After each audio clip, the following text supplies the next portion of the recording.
Salute ഭാരതിൻ്റെ ഇന്നത്തെ വരാന്ത ടോക്സിൽ നമ്മളോടൊപ്പം ഉള്ളത് പ്രമുഖ സംവിധായകൻ ശ്രീ രാജസേനനാണ്. കുടുംബ ചിത്രങ്ങളുടെ സംവിധായകൻ ശ്രീ രാജസേനന് സല്യൂട്ട് ഭാരതിലേക്ക് സ്വാഗതം. നമസ്കാരം സാർ. നമസ്കാരം. ഒരു നീണ്ട നാളുകൾക്ക് ശേഷമാണ് സാറിനെ നേരിട്ട് കാണുന്നത്. കണ്ടതിൽ വളരെ സന്തോഷം. സാർ, അപ്പോൾ നമുക്ക് മറ്റൊരു കാര്യത്തിലേക്ക്, സാറിൻ്റെ ഈ പറയുന്ന പോലെ ഒരു നീണ്ട കാലത്തിന് ശേഷം ഇപ്പം താങ്കൾ മെയിൻ സ്ട്രീമിൽ ഒരു സിനിമയിലേക്ക് അല്ലെങ്കിൽ താങ്കളുടേതായ ഒരു സിനിമ വന്നിട്ട് കുറച്ച് നാളുകളായി. കഴിഞ്ഞതിൻ്റെ മുമ്പത്തെ വർഷം ഉണ്ടായിരുന്നു സിനിമ. മറന്നുപോയോ? സാറ് തന്നെ അഭിനയിച്ച ഞാനും ഞാൻ ഡയറക്റ്റ് ചെയ്ത് ഞാൻ അഭിനയിച്ച സിനിമ. അതെ, അത്യാവശ്യം സ്റ്റാർ കാസ്റ്റിംഗ് ഉണ്ടായിരുന്ന ഒരു സിനിമയാണ്. അതെ. അപ്പോൾ ഞാൻ ചോദിക്കുന്നത്, താങ്കൾ അടുത്തൊരു സംരംഭത്തിലേക്ക് വരുന്നു എന്ന് പറയുന്നുണ്ട്. ആ പുതിയ സംരംഭത്തെ കുറിച്ചൊക്കെ ഒന്ന് ജസ്റ്റ് ഒന്ന് പറഞ്ഞു പോകാം. ഞാൻ എൻ്റെ ഈ ഗ്യാപ്പിൽ, അതായത് ഈ കോവിഡ് കാലഘട്ടമായാലും ശരി, അതിന് മുമ്പ് 2-3 വർഷത്തെ ഗ്യാപ്പും എനിക്ക് വന്നിരുന്നു. അപ്പോൾ നമ്മളത് ചേർത്ത് വായിക്കുകയാണെങ്കിൽ ഒരു 6ഓളം വർഷം സിനിമ ഇല്ലാതിരുന്നു. ആ കാലഘട്ടങ്ങളിൽ സിനിമ ഷൂട്ടിങ്ങേ ഇല്ലാതിരുന്നുള്ളൂ, എഴുത്തുണ്ടായിരുന്നു. വളരെ കഷ്ടപ്പെട്ട് രാത്രികളിലും വെളുപ്പാങ്കാലത്തുമൊക്കെ എണീറ്റിരുന്ന് വളരെ ഡിഫറൻ്റ് ആയിട്ടുള്ള കുറച്ച് തിരക്കഥകൾ ഉണ്ടാക്കി വെച്ചു. അതുതന്നെയാണ് ഇപ്പോൾ കഴിഞ്ഞതിൻ്റെ മുമ്പിലത്തെ വർഷം ഞാനും റിലീസ് ചെയ്തതിന് ശേഷവും എഴുത്തിലായിരുന്നു. അപ്പം അങ്ങനെ ഒരു 8 സ്ക്രിപ്റ്റ് വളരെ വ്യത്യാസമുള്ള സ്വന്തം കഥകളാണ്. സ്വന്തം കഥകളെന്ന് പോലും പറയാൻ പറ്റാത്ത കഥകൾ എന്ന് പറഞ്ഞാൽ എവിടെയോ സ്ട്രൈക്ക് ചെയ്ത ചില സംഭവങ്ങൾ, ചില ഇൻസിഡന്റുകൾ, അതിനെയൊക്കെ നമുക്കെല്ലാം സ്വന്തം കഥ എന്ന് പറയാൻ പറ്റില്ല, സ്വന്തം തിരക്കഥ എന്ന് വേണമെങ്കിൽ പറയാം. അപ്പം അങ്ങനെ കുറച്ച് നല്ലതെന്ന് തോന്നിക്കുന്ന, നമ്മളെപ്പോഴും എഴുതുന്നവരും എടുക്കുന്നവരും അഭിനയിക്കുന്നവരും ഒക്കെ അവരവരുടെ സൃഷ്ടി നല്ലതെന്ന് പറഞ്ഞേ തുടങ്ങത്തുള്ളൂ. തീർച്ചയായിട്ടും ഞാൻ അങ്ങനെയല്ല പറഞ്ഞത്. നല്ലതെന്ന് എനിക്ക് തോന്നിയ, എന്നാൽ വരുന്ന സിനിമകളുമായിട്ട് ബന്ധപ്പെടുത്തി നോക്കുമ്പോൾ അതിനോടൊപ്പമൊക്കെ നിൽക്കാൻ പറ്റിയ, ചിലതൊക്കെ വേണമെങ്കിൽ അതിനേക്കാൾ മികച്ചതാക്കാവുന്ന കുറച്ച് സ്ക്രിപ്റ്റ് ചെയ്തിട്ടുണ്ട്. അതിൻ്റെ ഒരു പണിപ്പുരയിലാണ്. ഒരു 2-3 പ്രോജക്റ്റ് ഏകദേശം ആവാറായി. ഒരെണ്ണം എനിക്ക് തോന്നുന്നു ഒരു 1.5-2 മാസത്തിനകത്ത് തന്നെ ഷൂട്ട് ആരംഭിക്കും. സ്റ്റാർ കാസ്റ്റിംഗ് ഇപ്പോഴും പൂർണ്ണമായിട്ടില്ല. അത് കുറച്ച് ബുദ്ധിമുട്ടാണ് ഇപ്പോൾ മലയാളത്തിൽ. കാരണം അത്യാവശ്യം ഹീറോസൊക്കെ ധാരാളമുണ്ട്, ഹീറോയിൻസും ധാരാളമുണ്ട്. പക്ഷേ എല്ലാവർക്കും സിനിമയുണ്ട്. സിനിമയുടെ എണ്ണം വളരെ കൂടുതലാണ്, അറിയാലോ.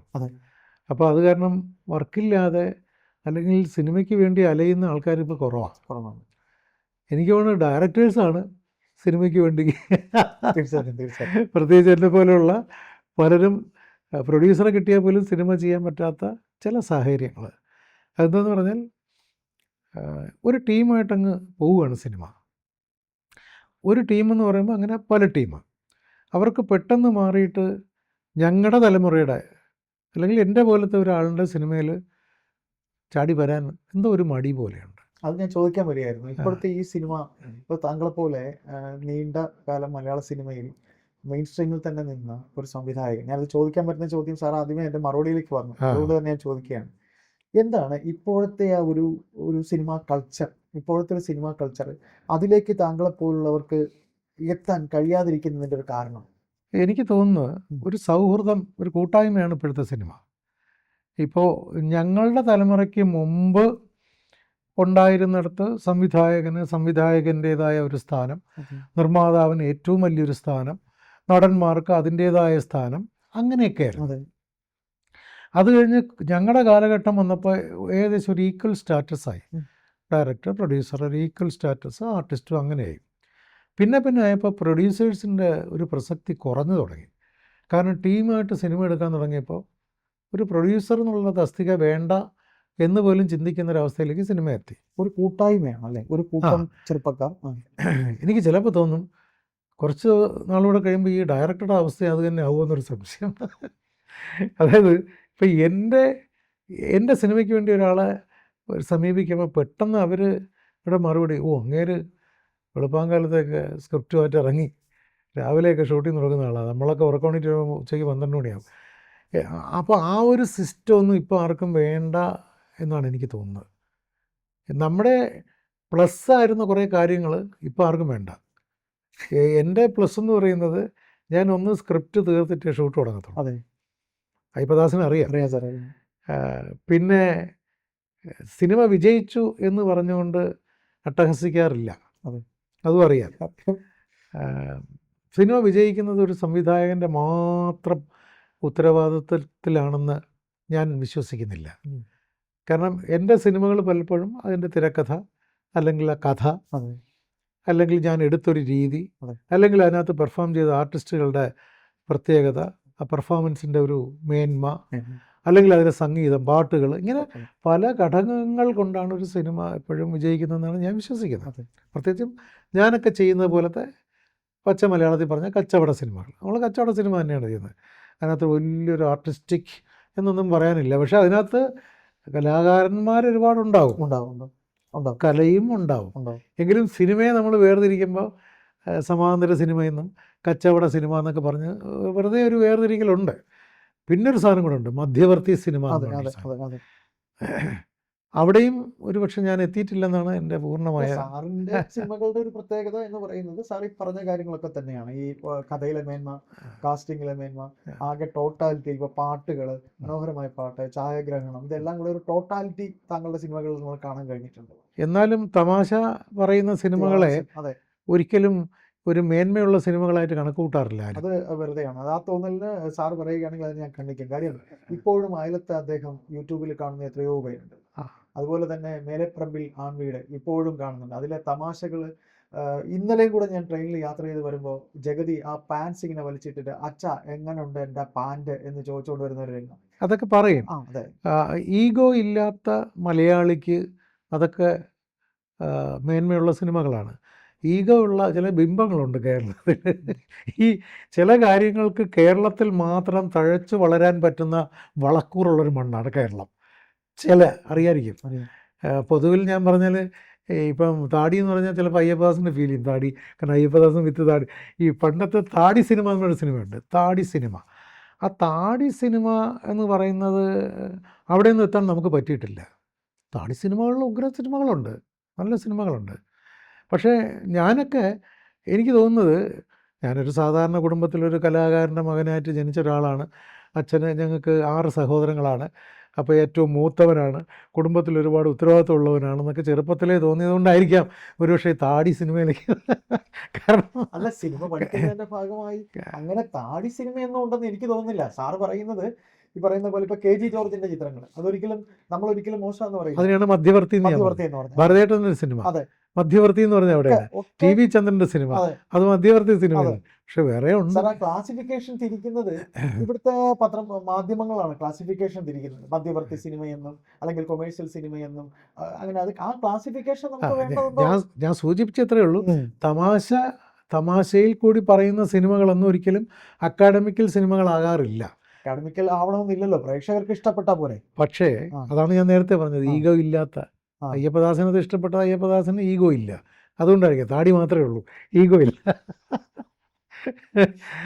അപ്പോൾ നമ്മൾ നേരത്തെ പറഞ്ഞു വന്ന വിഷയം എന്ന് പറയുന്നതിനകത്ത് ഈ തലമുറയായിട്ടൊക്കെ ചേർന്ന് സിനിമ ചെയ്യണമെന്ന് ആഗ്രഹമുണ്ട്. അവർ വിചാരിക്കുന്നതിനേക്കാൾ അവരുടെ തലമുറയിലേക്ക് ഇറങ്ങിച്ചെല്ലാൻ പറ്റുന്നവരാണ് ഞങ്ങളുടെ തലമുറയിലെ മിക്കവാറും ഡയറക്ടേഴ്സ്. ഞാനൊക്കെ പക്കാ ന്യൂജൻ തന്നെയാണ്, മനസ്സിലായില്ലേ? എനിക്ക് ആ ഒരു ന്യൂജൻ തിങ്കിങ്ങിനോട് യോജിപ്പുമുണ്ട്. അതാണ് ഞാൻ നേരത്തെ സൂചിപ്പിച്ചത്. വരുന്ന സിനിമകളിൽ അത്യപൂർവങ്ങളായ സിനിമകളുണ്ട്. ഇപ്പം ഞാൻ ലോക എന്ന് പറയുന്ന സിനിമയെക്കുറിച്ച് മാത്രമല്ല ഞാൻ പറഞ്ഞത്. വർഷങ്ങൾക്ക് ശേഷം ഒരു സിനിമ വന്നിരുന്നു, നമ്മുടെ വിനീത് ശ്രീനിവാസൻ്റെ. അതിനെ എന്തുകൊണ്ടോ കുറച്ച് പേര് എതിർത്തിട്ടുണ്ട്. അതെന്താണെന്ന് എനിക്കറിയില്ല. വാസ്തവത്തിൽ അതിനെ എതിർക്കേണ്ടത് ഞങ്ങളെപ്പോലുള്ളവരാണ്. എന്താണ്, ഞങ്ങളുടെ തലമുറയിലെ ഡയറക്ടേഴ്സിനെ അടച്ചാക്ഷേപിക്കുന്ന സിനിമയാണ്. ഞാൻ എൻ്റെ കുടുംബമായിട്ടാണ് പോയ സിനിമ കാണുന്നത്.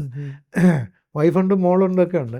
അപ്പോൾ അതിനകത്ത് ഒരു ഷൂട്ടിംഗ് സെറ്റിൽ വന്നിട്ട് ഹീറോ, അതിലെ നായകൻ പറയും, ഇതെന്താ വൃദ്ധസദനത്തിൻ്റെ മീറ്റിംഗ് ആണ്.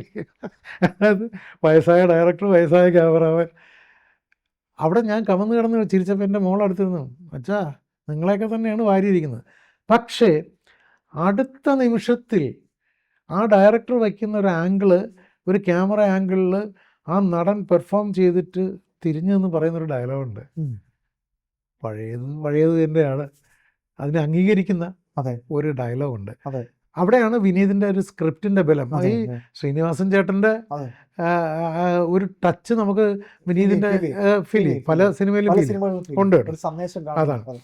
പക്ഷെ അന്ന് ഞാൻ ആ സിനിമയെ കുറച്ച് സപ്പോർട്ട് ചെയ്യുന്നതുകൊണ്ട് എന്നെ കുറേ പേര് ട്രോൾ ചെയ്ത് കൊന്നായിരുന്നു. ഓ. അതെന്തിനെന്ന് എനിക്കറിയില്ല.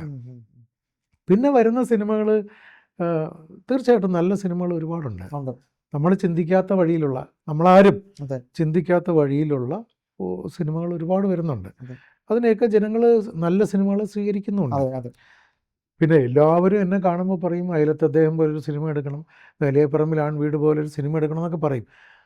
അതുപോലെ അത് കാലഘട്ടത്തിൻ്റെ സിനിമയാണെന്നാണ് ഞാൻ ആ വിശ്വസിക്കുന്നത്. കാലഘട്ടത്തിൽ അത്തരത്തിൽ ആ ചിത്രങ്ങൾ ഇപ്പം അത് പറ്റത്തില്ല. അല്ല, സാറ് തുടക്കത്തിൽ പറഞ്ഞ പോലെ താങ്കൾ എന്ന സംവിധായകൻ താങ്കൾക്കൊപ്പം ഉണ്ടായിരുന്ന, ഇപ്പോൾ സാറിന്റെ സിനിമകളെ സംബന്ധിച്ച് ചോദിക്കുകയാണെങ്കിൽ എനിക്ക് കൃത്യമായി അറിയാം ആരൊക്കെയായിരുന്നു താങ്കളുടെ ക്യാമറമാൻമാർ, ആരൊക്കെയായിരുന്നു കാസ്റ്റിംഗ്, ഇതൊക്കെ കൃത്യമായിട്ട് അറിയാമായിരിക്കും. കാര്യം ഞാൻ ഈ പുതിയ ന്യൂ ജനറലെ സോഷ്യൽ മീഡിയയിലെ ട്രോൾ ഗ്രൂപ്പിൽപ്പെട്ട ഒരാളല്ല, അപ്പൊ അതുകൊണ്ട് എനിക്കറിയാം. പക്ഷേ ഇപ്പൊ എന്നെ ട്രോൾ ചെയ്യുന്ന കൂട്ടത്തിലുണ്ടോ? ഇല്ല, തീർച്ചയായിട്ടും ഇല്ല. തീർച്ചയായിട്ടും ഇല്ല. അപ്പോൾ അതുകൊണ്ട് തന്നെ എനിക്ക് പറയാൻ കഴിയും. അപ്പോൾ താങ്കൾ ആ പറഞ്ഞ കാര്യത്തിലേക്ക് തന്നെ നമുക്ക് വരും. ഇപ്പോൾ വാഴ 2 എന്ന് പറഞ്ഞ വാഴ സെക്കൻഡ് ഒരു സിനിമ വന്നിട്ടുണ്ട്. ആ സിനിമ വളരെ മനോഹരമായിട്ടാണ് ആ സിനിമ ചെയ്തിരിക്കുന്നത്. അപ്പോൾ സാർ അത്തരത്തിലുള്ള ചിത്രങ്ങൾ എന്ന് പറയുമ്പോൾ അതിലേക്ക് താങ്കൾക്ക് എത്താൻ കഴിയുമെന്ന് തന്നെയാണ് താങ്കൾ പറയുന്നത്. അപ്പോൾ തീർച്ചയായിട്ടും ഒരു കാലഘട്ടത്തിൽ സിനിമകളിൽ, എൻ്റെ സിനിമകളിൽ ഇപ്പോൾ ജയറാമോ അല്ലെങ്കിൽ ബിജു മേനോനോ അല്ലെങ്കിൽ അവരൊക്കെ ഉണ്ടെങ്കിൽ പോലും ഏറ്റവും കൂടുതൽ പുതുമുഖങ്ങൾ എപ്പോഴും വരുന്നത് എൻ്റെ സിനിമയിലാണ്. തീർച്ചയായിട്ടും ദില്ലിവാല രാജകുമാരൻ എന്ന് പറയുന്ന ഒരൊറ്റ സിനിമയിൽ എനിക്ക് തോന്നുന്നു 12 നാടകക്കാരെ മറ്റുമാണ് ഇൻട്രൊഡ്യൂസ് ചെയ്തിരിക്കുന്നത്. തീർച്ചയായിട്ടും. അപ്പോൾ അതുകൊണ്ട് എനിക്കിപ്പം പുതിയ ആൾക്കാരെ വെച്ച് ഒരു സിനിമ എടുക്കാൻ ഒരു ബുദ്ധിമുട്ടുമില്ല. എനിക്ക് കഷ്ടപ്പെടേണ്ടി വരും. കാരണം ഒരു ഉദാഹരണം പറയാം. കഥാനായകൻ എന്ന് പറഞ്ഞ സിനിമയിൽ പയ്യാരത്ത് പത്മനാഭൻ നായർ എന്ന് പറഞ്ഞ കഥാപാത്രം അന്ന് ആരും തിലകൻ ചേട്ടനെയൊക്കെയാണ് ആലോചിക്കുക, അല്ലേ? തീർച്ചയായിട്ടും തിലകൻ ചേട്ടനെ പോലെ ഒരാളെ കൊണ്ട് മാത്രമേ അത് പെർഫോം ചെയ്ത് ശരിയാക്കാനും പറ്റത്തുള്ളൂ. അവിടെയാണ് സിനിമയുമായിട്ട് ഒരു ബന്ധവുമില്ലാത്ത പൗരാണിക കല കൈകാര്യം ചെയ്യുന്ന ചെണ്ടക്കാരനായ കലാമണ്ഡലം കേശവനെ കൊണ്ട് ആ റോൾ അഭിനയിപ്പിക്കുന്നത്. എൻ്റെ അടുത്ത് ജയറാം ചോദിച്ചിട്ടുണ്ട്, ഇത് എങ്ങനെ പറ്റും? കാരണം അതിനകത്ത് 86 സീനിൽ അദ്ദേഹം അഭിനയിക്കണം. 80 സീനേ ജയറാമിനുള്ളൂ. അപ്പോൾ ജയറാം ചോദിക്കും, ഇതിൽ കഥാനായകൻ ശരിക്കും അദ്ദേഹമല്ലേ, ഇത് പറ്റും എന്ന് ചോദിക്കും. എന്നിട്ട് ഈ മറ്റാർട്ടിസ്റ്റിനെ വെച്ച് എടുക്കുന്ന സമയത്തൊക്കെ ചിലപ്പോൾ നമ്മൾ ചെറിയ ടെമ്പറൊക്കെ ലൂസ് ചെയ്യുമല്ലോ, അത് ചിലപ്പോൾ ജയറാമിൻ്റെ അടുത്തൊക്കെ ടെമ്പർ ലൂസ് ചെയ്യും. അപ്പോൾ അത് കാരണം ഈ കേശവ മാഷ സീൻ എടുക്കുമ്പോൾ കസേര എടുത്തിട്ട് ജയറാം ക്യാമറയുടെ പുറകെ വന്നിരിക്കും, കാണട്ടെ ഇപ്പോൾ ക്ഷമയില്ലാത്ത ആളുടെ ക്ഷമ എങ്ങനെ വരുന്നു എന്ന് കാണട്ടെ. അപ്പോൾ കേശവ മാഷ് തന്നെ ഇങ്ങനെ സീൻ വായിച്ചു കൊടുക്കുമ്പോൾ ചോദിക്കും, ഇത് ഏത് വരെയാ? ഞാൻ പറയും, അത് മാഷ് തീരുമാനിച്ചാൽ മതി എന്ന് പറഞ്ഞാൽ, ഞാൻ പറയുന്നത് മാഷക്ക് ഡയലോഗ് എവിടെ തെറ്റുന്നോ അതുവരെ. അപ്പോൾ പഠിക്കണമല്ലേ? ഞാൻ പറഞ്ഞത് പഠിച്ചേ പറ്റത്തുള്ളൂ. പ്രോംപ്റ്റിംഗ് ആയിട്ട് അഭിനയിച്ചാൽ ഇതിൽ ഗ്യാപ്പ് വരും. അതുകൊണ്ട് അങ്ങ് പഠിക്കണം. പിന്നെ അദ്ദേഹം ഭാഷാ പണ്ഡിതനാണ്, മിടുക്കനാണ്, അസാമാന്യ നോളജുള്ള ആളാണ്. കഥകളി മാത്രമല്ല, നല്ല വായനാശീലവും എഴുത്തുമൊക്കെ ഉള്ള ആളാണ്. ഞാൻ അതും കൂടെ കണക്കിലെടുത്താണ്. ഒരു ചെണ്ടക്കാരൻ മാത്രമായിട്ടുള്ള ഒരാളാണെങ്കിൽ ഒരു പക്ഷേ അങ്ങനെ റോളിലേക്ക് പോകത്തില്ല. ഇത് അദ്ദേഹം ചെണ്ടയിലും ഉന്നതനാണ്, ഭാഷാ പാണ്ഡിത്യം, കഥ സ്വന്തമായിട്ട് എഴുതിയിട്ടുണ്ട്. വേണ്ടി വന്നാൽ വേഷവും കിട്ടും, കാരണം സുന്ദരനാണ്.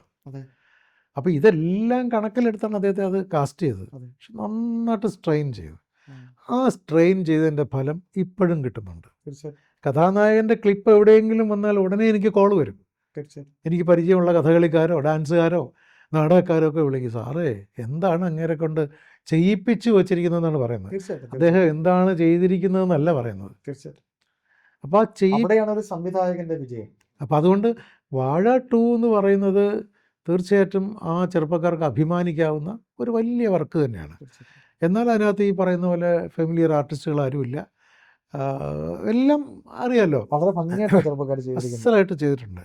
അപ്പോൾ കുറച്ച് പുതിയ ചെറുപ്പക്കാർ വിചാരിച്ചാലും അവരുടെ കൂട്ടായ്മയിൽ ഒരു ഒന്നാം തരം സിനിമ കിട്ടും എന്നുള്ളതിന് തെളിവാണ്. അപ്പോൾ സ്വല്പം സാറ് തന്നെ പറഞ്ഞു വന്ന ഒരു കാര്യമുണ്ട്. അതായത് ഇപ്പോൾ നമ്മൾ മലയാള സിനിമയിൽ ജോഷി എന്ന സംവിധായകൻ, അദ്ദേഹം ഈ ചെറുപ്പക്കാർക്കൊപ്പം, മാറുന്ന ടെക്നോളജിക്കൊപ്പം അദ്ദേഹം ഒരുപാട് സിനിമകളൊന്നും വാരി വലിച്ച് ചെയ്യാറില്ല. ജോഷി ഇപ്പോഴും ആധുനികമായിട്ടുള്ള മാറ്റം വന്നിട്ടുള്ള സിനിമയ്ക്ക് മാറ്റം വന്നിട്ടുള്ള ആ രീതിയിൽ തന്നെ അദ്ദേഹം ചെയ്യുന്നുണ്ട്.